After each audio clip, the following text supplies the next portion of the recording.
Ó Mãe Santíssima, intercedei por nós para que possamos bem compreender os ensinamentos de vosso Divino Filho, nosso Senhor e Salvador Jesus Cristo, e as explicações dos pais da Igreja. Ó Virgem Imaculada, ofereço-vos este trabalho e peço que abençoais aqueles que o ouvirem, e que seja para a maior honra e glória de Deus. Amém. Senhor onipotente, purificai o meu coração e os meus lábios.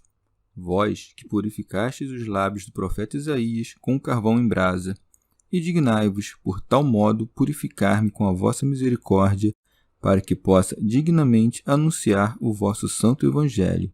Por Jesus Cristo nosso Senhor. Amém. Senhor, abençoai-me. Que o Senhor resida no meu coração e nos meus lábios, para que anuncie digna e convenientemente o seu Evangelho. Amém. Evangelho de Nosso Senhor Jesus Cristo segundo São Lucas. Contra os fariseus e os legistas, Jesus continuou a dizer: Ai de vós que edificais os túmulos dos profetas, enquanto foram vossos pais que os mataram. Assim, vós sois testemunhas e aprovais os atos dos vossos pais. Eles mataram e vós edificais os seus sepulcros. Eis porque a sabedoria de Deus disse: Eu lhes enviarei profetas e apóstolos. Eles matarão e perseguirão alguns deles, a fim de que se peçam contas a esta geração do sangue de todos os profetas que foi derramado, desde a criação do mundo, do sangue de Abel até o sangue de Zacarias, que pereceu entre o altar e o santuário. Sim, digo-vos, serão pedidas contas a esta geração. Ai de vós, legistas, porque tomastes a chave da ciência. Vós mesmos não entrastes e impedistes os que queriam entrar. Quando ele saiu de lá, os escribas e os fariseus começaram a insistir fortemente e a cercá-lo de interrogatórios a respeito de muitas coisas, armando-lhe ciladas para surpreenderem uma palavra de sua boca. Comentários dos Pais da Igreja. São Cirilo, depois de condenar as pesadas exigências dos doutores da lei, dirige um ataque geral contra todos os chefes dos judeus, dizendo: Ai de vós que edificais os túmulos dos profetas, enquanto foram vossos pais que os mataram. Santo Ambrósio. Esta passagem responde bem à vã superstição dos judeus, que ao construir sepulcros para os profetas, condenavam no mesmo ato as ações de seus pais, e ao imitar os crimes de seus pais, viravam a sentença sobre si mesmos. Não é a construção dos sepulcros, mas a imitação dos pais que Nosso Senhor lhes censura. Daí que acrescente: Assim vós sois testemunhas e aprovais os atos dos vossos pais. Eles mataram e vós edificais os seus sepulcros. São Beda. Os judeus, para granjear o favor do povo, fingiam ter horror à infidelidade de seus pais, e por isso honravam magnificamente a memória dos profetas que eles haviam matado. Pela própria boca, porém, atestam quanto aprovam a maldade paterna, pois, no momento em que conhecem o Senhor prenunciado pelos mesmos profetas, cumulam-no de injúrias. Daí que se acrescente: Eis porque a sabedoria de Deus disse: Eu lhes enviarei profetas e apóstolos, eles matarão e perseguirão a alguns deles. Santo Ambrósio. Cristo é a sabedoria de Deus. Ao fim de Mateus, lemos: Eis que eu vos envio profetas e sábios. São Beda. Se, portanto, a sabedoria de Deus enviou tanto os profetas quanto os apóstolos, cessem os hereges de afirmar que Cristo passou a existir apenas no seio da Virgem. Deixem de pregar que um é o Deus da lei e dos profetas e outro o do Novo Testamento. Os apóstolos, há de se admitir em seus escritos a miúde, chamam de profetas não apenas os que prenunciaram a encarnação de Cristo, mas também os que predisseram as alegrias futuras do reino dos céus. Sem embargo, não creio que tais homens devam ser colocados numa posição superior à dos apóstolos. Santo Atanásio. Se os assassinarem, a morte dos assassinados bradará mais alto contra eles. Se os perseguirem, deixarão um testemunho da sua iniquidade. A fuga dos que sofrem perseguição redunda em maior infâmia aos seus perseguidores. Ninguém, afinal, foge de quem é piedoso e manso, mas apenas de quem é áspero e impregnado de costumes perversos, e por isso segue, a fim de que se peçam contas a esta geração do sangue de todos os profetas que foi derramado desde a criação do mundo. São Beda. Pergunta-se como é possível que a conta do sangue de todos os profetas e justos seja pedida de uma só geração de judeus, tendo em vista que muitos santos, ou antes ou depois da encarnação, foram assassinados por outros povos. É que é costume das Escrituras dividir os homens em duas gerações, uma dos bons, a outra dos maus. São Cirilo. Embora, portanto, empregue o pronome demonstrativo ao dizer a esta geração, não se refere apenas aos que estavam presentes e o ouviam, mas a todo e qualquer assassino, pois os semelhantes andam juntos. São João Crisóstomo. Ademais, se Nosso Senhor diz que os judeus sofrerão castigos mais pesados que os outros povos, isto não é sem razão, porque romperam em atrocidades piores que todos eles e nunca se corrigiram de seus crimes passados.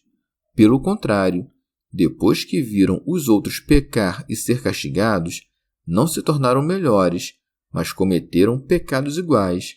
Nosso Senhor, portanto, não diz que uns haverão de expiar os crimes de outros. Teofilacto Diócrida. O Senhor mostra que os judeus são herdeiros da maldade de Caim quando acrescenta: do sangue de Abel até o sangue de Zacarias, que pereceu entre o altar e o santuário. Abel, é claro, foi morto por Caim. A este Zacarias, que mataram entre o altar e o templo, é, segundo dizem alguns, o antigo Zacarias, filho da sacerdotisa Jojada. São Beda.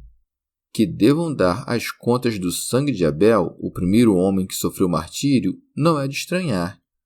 Que essa conta, porém, se estenda até o sangue de Zacarias, isto sim merece ser investigado, já que entre a morte de Zacarias e o nascimento de Cristo, muitos outros sofreram o mesmo fim, para não falar dos inocentes que foram massacrados logo após o nascimento de Cristo. A não ser que, já que Abel foi pastor de ovelhas, Zacarias sacerdote, e um foi morto no campo, o outro no pátio do templo, as duas classes de mártires, a saber, os laicos e os que se dedicam ao ofício do altar, estejam escondidos sob esses nomes. São Gregório de Nissa. Alguns dizem que Zacarias, pai de João, porque previra pelo espírito da profecia o mistério da intocável virgindade da Mãe de Deus, não a retirou da parte do templo destinado às virgens, para mostrar que estava no poder do Fundador do mundo manifestar um novo tipo de nascimento, que não tirava da mulher a força do celibato. Este espaço, consagrado às virgens, ficava entre o altar e a parte do templo que continha o altar de bronze, e por causa disso o mataram ali. Dizem também que os judeus, quando ouviram que estava por vir o rei do mundo, tiveram medo de ser subjugados e, com premeditação, investiram contra aquele que lhes anunciava seu nascimento, imolando o sacerdote no templo. Expositor grego. Já outros atribuem outra causa à morte de Zacarias. No massacre dos inocentes, João Batista devia ser morto com as demais crianças da sua idade. Porém, Isabel, refugiando-se no deserto, arrancou o filho à matança.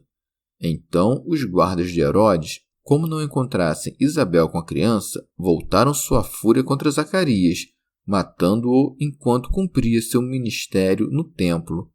Segue. Ai de vós, legistas, porque tomastes a chave da ciência. São Basílio. Esta interjeição, ai, proferida quando a dor é intolerável, bem se aplica àqueles que, dentro de pouco, haverão de ser lançados em terríveis torturas. São Cirilo. Chamamos de chave da ciência a própria lei, porque a lei era a sombra e prefiguração da justiça de Cristo. Convinha aos doutores da lei que investigassem, por assim dizer, a lei de Moisés e os ditos dos profetas, e, de certa forma, descerrassem ao povo judeu as portas do conhecimento de Cristo. Isto, porém, não o fizeram. Pelo contrário, contestaram os milagres de Deus e insurgiram contra seus ensinamentos, gritando: Por que o escutais? Assim é que usurparam, isto é, furtaram a chave da ciência. Daí que siga: Vós mesmos não entrastes e impedistes os que queriam entrar. Mas também a fé é a chave da ciência, pois pela fé se alcança o conhecimento da verdade, conforme o que está dito: Se não credes, não subsistireis. Os doutores da lei, portanto, tomaram a chave da ciência, não permitindo aos homens que crescem em Cristo. Santo Agostinho. Mas a chave da ciência é a humildade de Cristo, que os doutores da lei nem entendiam nem queriam deixar os outros entender. Santo Ambrósio. Sob o nome de judeus, até hoje os doutores merecem essa acusação e ameaças de suplício eterno, porque, reivindicando todo para si o conhecimento de Deus, por um lado, impedem os outros de alcançá-lo, e ignoram eles mesmos esse conhecimento que professam. Santo Agostinho. No relato de Mateus, todas estas palavras são ditas apenas depois que o Senhor chega a Jerusalém, ao passo que, em Lucas, Nosso Senhor está ainda a caminho de Jerusalém quando as profere. Penso, portanto, que são dois discursos distintos, porém semelhantes, dos quais um é referido por Mateus, o outro por Lucas. São Beda. Os próprios fariseus e doutores da lei dão testemunho de como é verdadeira a acusação de infidelidade, dissimulação e impiedade que ouvem da boca de Nosso Senhor, visto que, em vez de voltarem os olhos sobre as próprias culpas, urdem em emboscadas ao Mestre que lhes mostrou a verdade, pois segue. Quando ele saiu de lá, os escribas e os fariseus começaram a insistir fortemente. São Cirilo. Por insistir, aqui entenda-se teimar, ameaçar ou fazer violência. Os judeus começaram a interromper sua fala em vários pontos, daí que siga, e a cercá-lo de interrogatórios a respeito de muitas coisas. Teofilacto Diócrida.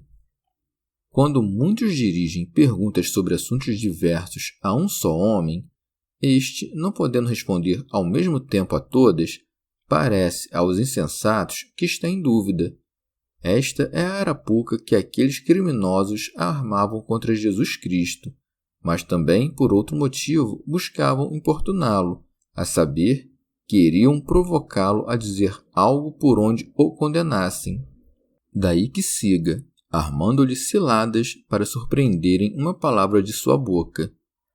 Como antes dissera que o importunavam, agora diz que tentavam apanhar ou ainda arrancar alguma palavra da boca dele. Interrogavam-no, ora a respeito da lei, para acusá-lo de proferir blasfêmias contra Moisés, ora a respeito de César, para acusá-lo de conspirador e inimigo da majestade de César. Chegamos ao fim de mais um dia de comentários da Catena Áurea. Muito obrigado por ficarem até aqui, que Nossa Senhora derrame suas graças sobre nós e até amanhã.